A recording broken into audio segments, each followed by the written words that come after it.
Hey guys, in this episode of the Boring Reviews, we'll be reviewing the Sony's RX100 series. And in this episode, we have a guest with us, Hazel. Hello. Hazel will be joining us in this episode, and she has her camera with us here. This camera is the Sony's RX100 Mark VI. Hazel very kindly brought it to our studio today, and we'll be reviewing it with some of the older models we have here. We have the Mark I and the Mark V here. And as you guys can see, the design hasn't changed much. But in terms of features, there's been a few changes. So let's go over those. So this camera, the Mark VI, contains a 1-inch sensor. It is a pocket camera, and it has a zoom lens, as you guys can see. It can zoom from 24 millimeters all the way to 200, which is very convenient if you want to shoot things that are far away from you. Could be birds or maybe towers or people who are far away. The Mark V had a much narrower lens. It was 24 to 70, so it went up from 70 to 200 in the new camera.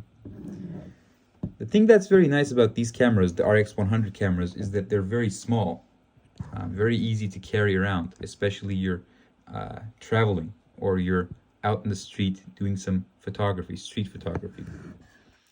Hazel, would you like to speak about your experience with the RX100?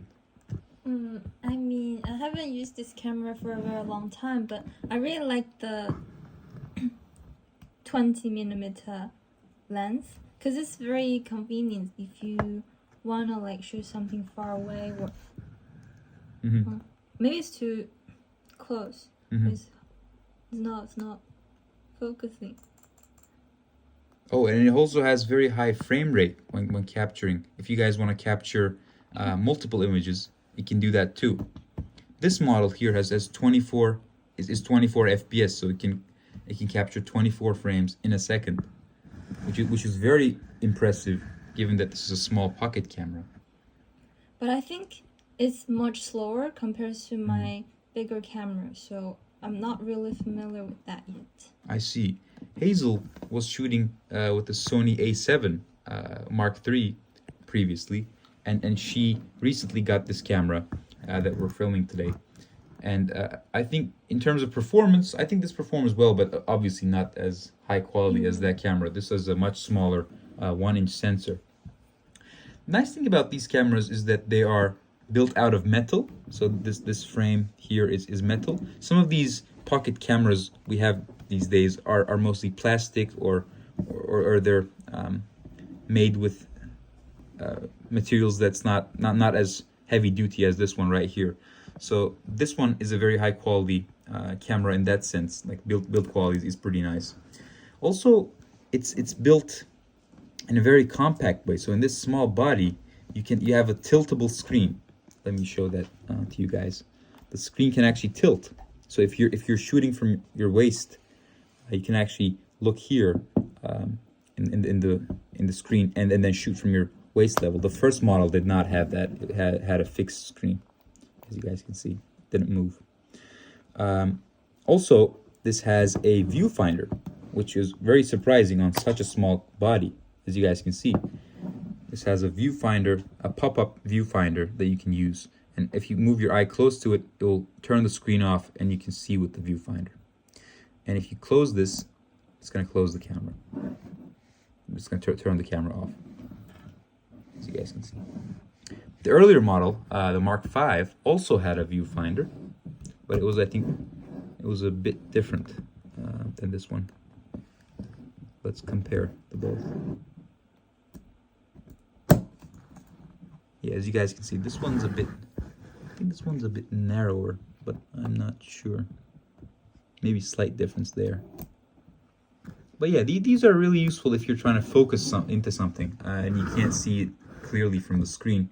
then the viewfinder offers a better, more clear view.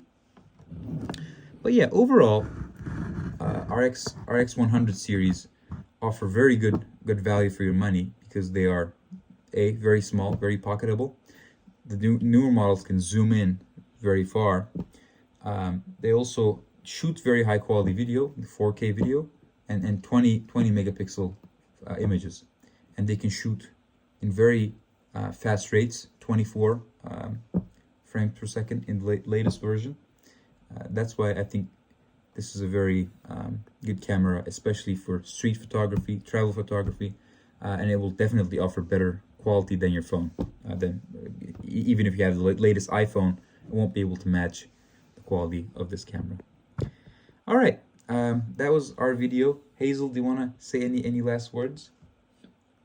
Okay, in that case, we will close. Thank you very much for subscribing to our channel. I know we're a small channel, but we're fastly growing. We'll be reviewing newer cameras on our latest, on our newest episodes. And yeah, stay tuned for those. Thank you very much.